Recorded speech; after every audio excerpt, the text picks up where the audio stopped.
Muito me alegro e agradeço a Deus o sim de cada de cada uma de vocês que estão aqui hoje nesta celebração para este sacramento. E peço à Virgem Maria e ao seu divino esposo São José que possa rogar por cada uma de vocês,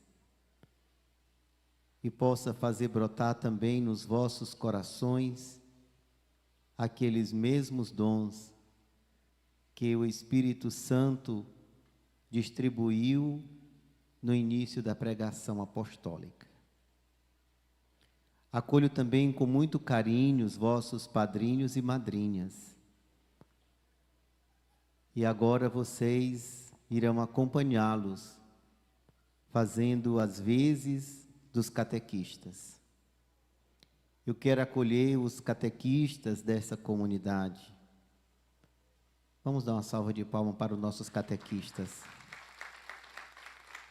Muito obrigado pelo trabalho de vocês. Como diz o Papa Francisco, é um antigo ministério, um ministério antigo e que tem muita importância e muito significado para a vida cristã. Quero também acolher os pais, as mães de vocês, os parentes, os amigos que vieram a esta celebração.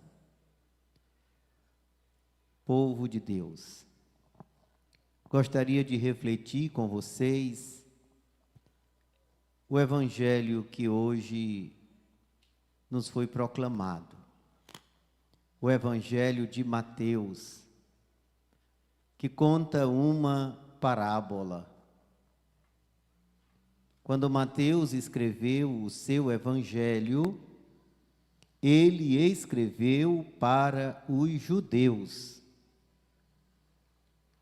E por isso, para não escandalizar os judeus, ele não utiliza a expressão reino de Deus, mas reino dos céus.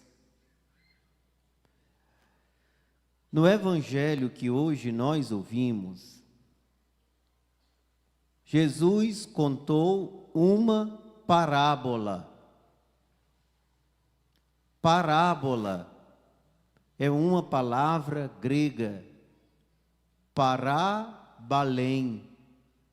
Significa colocar uma coisa ao lado da outra. Uma realidade da terra ao lado de uma realidade do céu. E foi isso que Jesus fez. Ele fez uma comparação. Ele disse que o reino dos céus é como a história de 10 virgens, 10 jovens, que foram para a festa de casamento.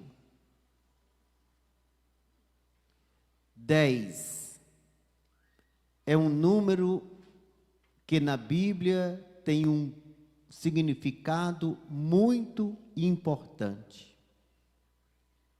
10 simboliza na Bíblia totalidade.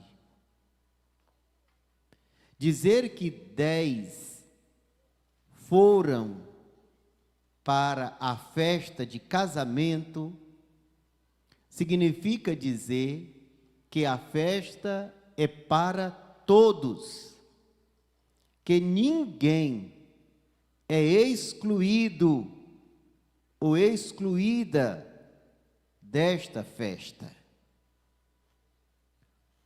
Como nós sempre dizemos na missa, felizes os convidados para o banquete do Senhor. Todos são convidados para este banquete, para esta festa. e é um convite de amor. O casamento era um modo que os profetas no Antigo Testamento se referiam ao relacionamento de Deus com Israel. Assim, aquelas 10 jovens simbolizavam a totalidade de Israel, ou seja, todo o povo de Deus. Acontece que na parábola nós ouvimos 5 eram imprevidentes e 5 eram previdentes. Em outras palavras, imprudentes e prudentes. A prudência é uma virtude, enquanto que a imprudência significa uma vida entregue aos vícios. Virtude é a prática de algo bom. Vício é a prática daquilo que é mal. Por isso, na parábola, nós escutamos 5 prudentes, 5 imprudentes. E da mesma forma que o número 10 tem um significado na Bíblia, o número 5 também. O número 5 na Bíblia simboliza divisão. Portanto, nós estamos diante de um Israel dividido. E os judeus, para quem a parábola foi contada, compreendiam o significado daquilo que estava sendo dito. Na parábola, aparecem alguns elementos que nos intrigam. Por exemplo, quem saía com o noivo e com lâmpadas acesas eram os amigos do noivo. Era um costume judaico da época de Jesus, que na festa de casamento, os amigos do noivo saíam com o noivo nas casas, nas famílias, apresentando este noivo.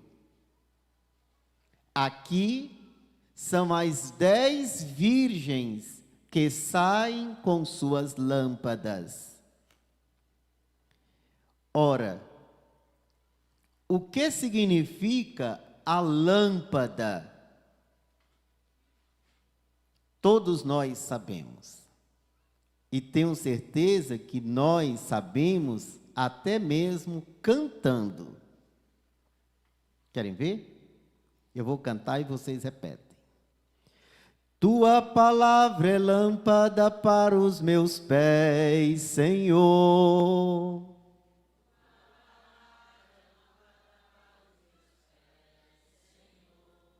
Lâmpada para os meus pés e luz, luz para o meu caminho.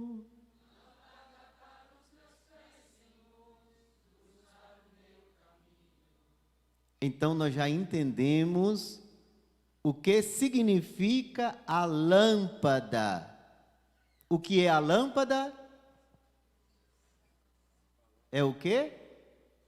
Não. Tua palavra é lâmpada para os meus pés, Senhor.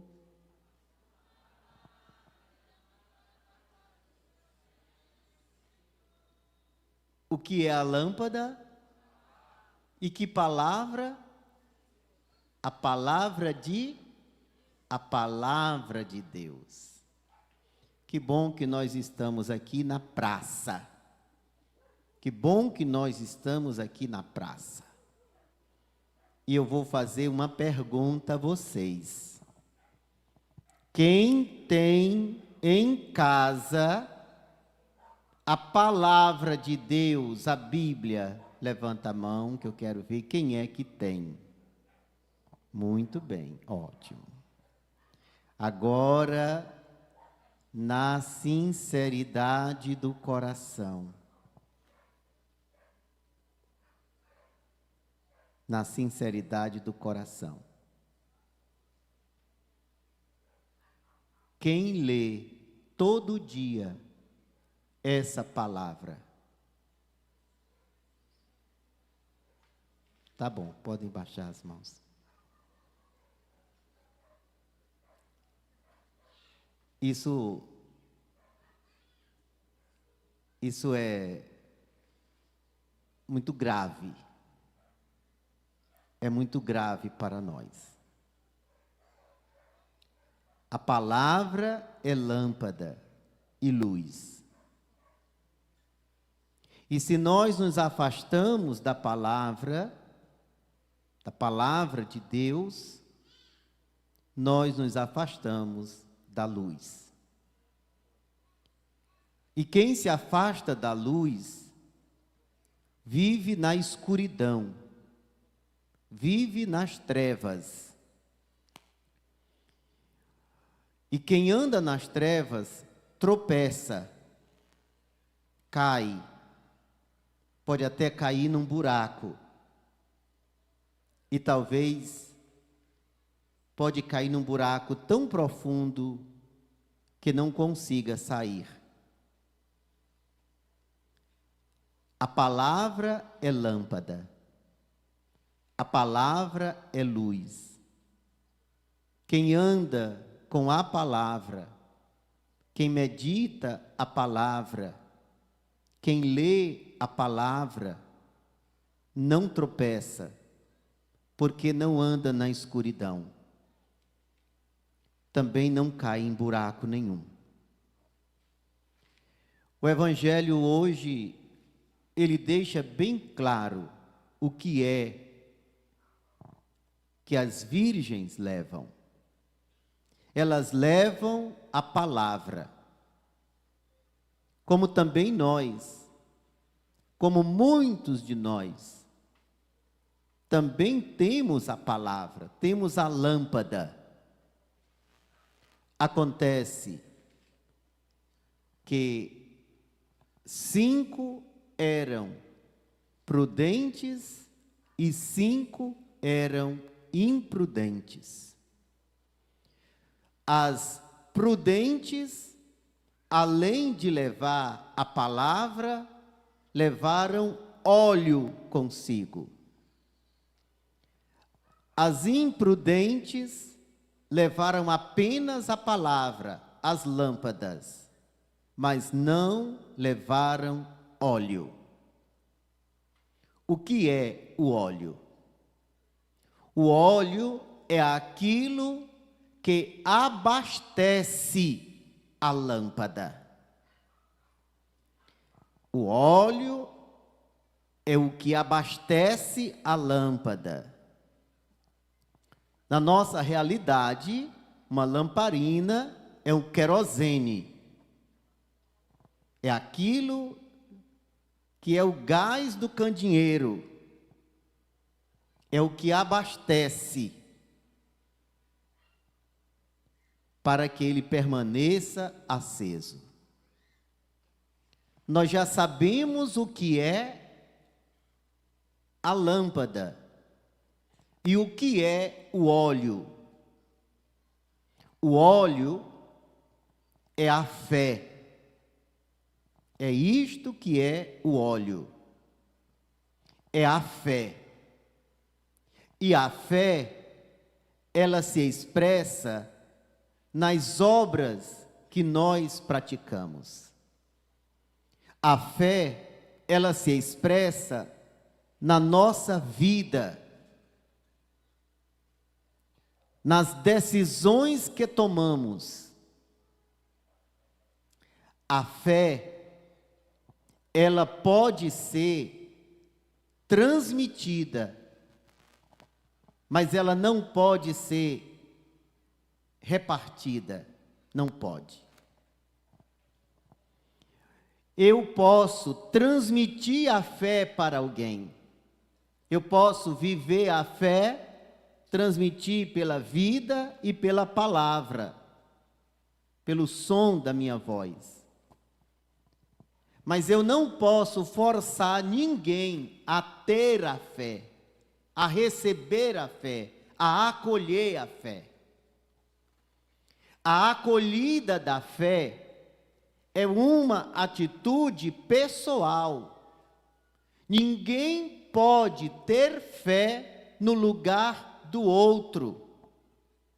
Uma mãe não pode ter fé no lugar do filho.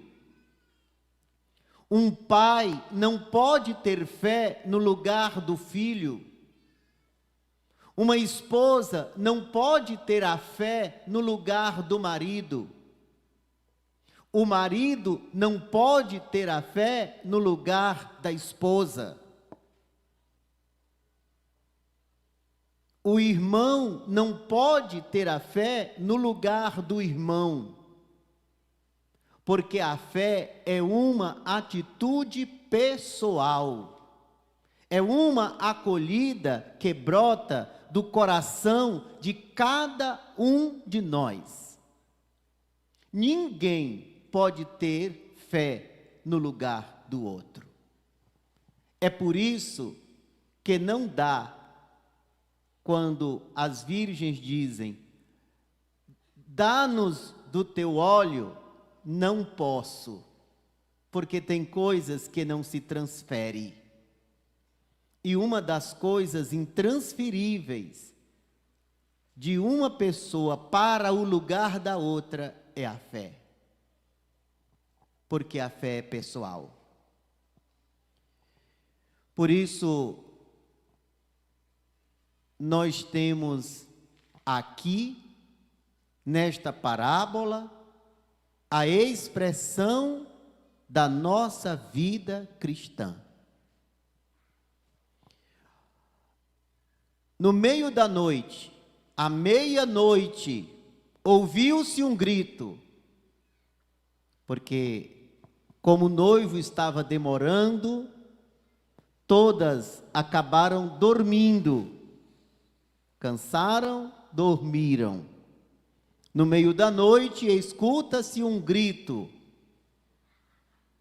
o noivo está chegando, ide ao seu encontro. Quem é este noivo? E que grito foi este? Quem gritou?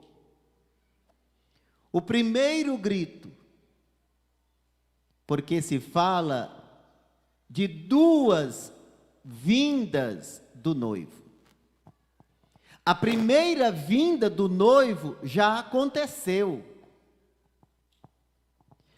O Verbo de Deus, eterno, gerado pelo Pai, se encarnou pelo Espírito Santo no seio da Virgem Maria e se fez homem. E veio para os seus. Quem anunciou os profetas no Antigo Testamento? João Batista anunciou que o noivo chegou. Aquelas virgens prudentes que levavam óleo consigo, acolheram e entraram com o noivo. o Israel que acolheu. Aliás, Israel é a imagem da igreja.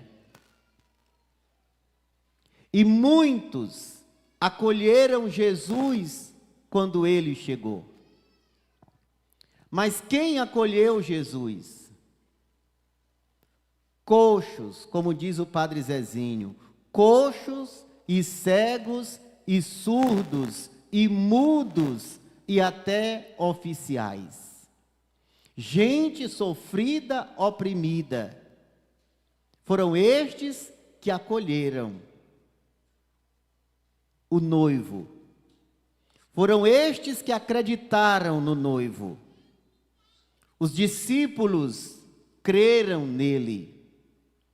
Maria acreditou.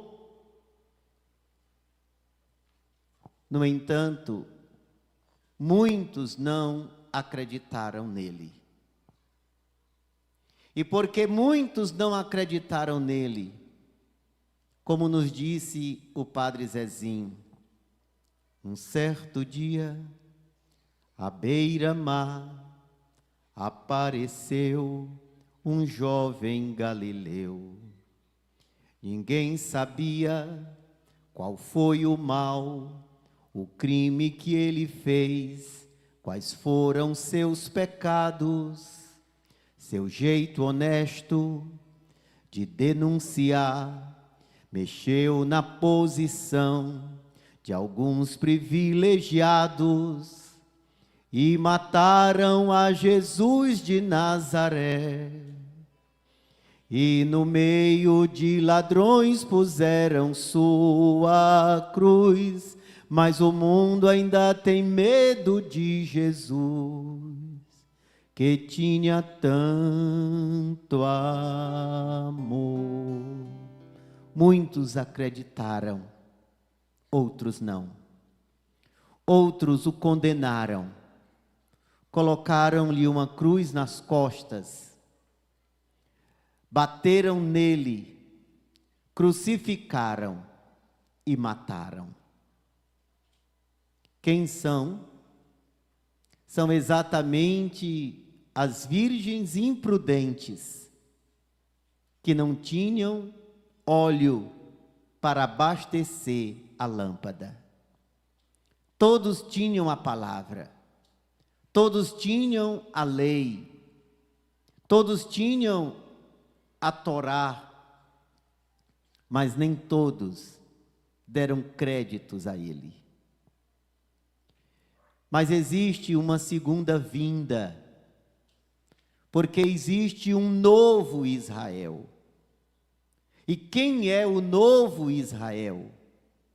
O novo Israel somos nós, a igreja. Somos nós batizados. Somos nós que estamos aqui. E assim como o primeiro Israel estava dividido, também o novo Israel pode se dividir em ideologias, abandonar a palavra de Deus e seguir doutrinas humanas, ideologias humanas, de filósofos, de políticos, de gurus, de pessoas que arrastam multidões com os seus pensamentos e suga do novo Israel, que é a igreja, a fé. Exemplo: a descriminalização do aborto. Dizer que matar não é crime, que abortar um feto não é crime. Para nós, sempre será um pecado grave e hediondo. porque a palavra diz: tu não matarás. E quem defende isto não tem óleo para abastecer a lâmpada. Pode até ter a Bíblia em casa, mas não tem a fé, porque lhe falta o óleo para viver como aquela palavra nos manda viver. As configurações familiares. Num princípio, Deus criou o homem e a mulher. E disse: o homem deixará seu pai e sua mãe, e se unirá à sua mulher, e os dois serão uma só carne. E o que Deus uniu, o homem não separe. E Deus os abençoou. E disse: sede fecundo, multiplicai, submetei a terra. Quem é contrário à família, quem é contrário à dignidade do matrimônio, à dignidade da família, célula da sociedade, vai contra a palavra.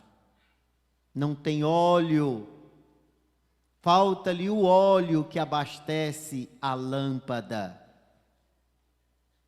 falta-lhe a fé. E tantas outras ideologias humanas que vão aparecendo, que vão fazendo a cabeça de muitos e dividindo o povo. Jesus disse: quando o noivo chegou, as previdentes entraram e a porta se fechou. Em seguida, chegaram as imprevidentes e disseram: Senhor, abre-nos a porta. E a resposta é esta: eu não vos conheço. E por que não conhece? Porque Deus conhece a cada um e a cada uma de seus filhos. Por que não conhece, então? Porque nós o desprezamos, porque nós o rejeitamos, porque entre nós está e não o conhecemos, porque entre nós está e nós o desprezamos. O desprezamos no que passa fome, o desprezamos nos pobres, nos excluídos, nos marginalizados. Os desprezamos na pessoa humana necessitada. É preciso ter óleo na lâmpada, mas não só na lâmpada, também em nós. E hoje, amados filhos e filhas, vocês irão confirmar o sacramento do batismo. A fé que um dia vossos pais e padrinhos professaram, hoje são vocês que estão aqui, que devem escolher ser previdente ou imprevidente, ter a fé, viver da fé ou não viver da fé. E nós não vivemos da fé quando nós nos entregamos aos vícios. Quantos vícios existem no mundo? A bebida, os jogos, o vício da pornografia, o vício da bebida, o vício do fumo, o vício da mentira, o vício da preguiça e tantos outros que são completamente contrários à fé, aquilo que se espera de quem tem fé. Hoje o Evangelho caiu como uma luva nesta celebração do Crisma para nós, porque ninguém tem nesse mundo morada permanente, disse a segunda leitura. Um dia a porta irá se fechar ou se abrir. Um dia o noivo chegará, quando nós não sabemos. Apenas precisamos estar preparados, como ele mesmo disse. Portanto, estais vigilantes, porque não sabeis qual será o dia nem a hora. E porque não sabemos qual será o dia e nem a hora, somos chamados a viver constantemente na presença de Deus, por uma vida de santidade e de oração. Louvado seja nosso Senhor Jesus Cristo.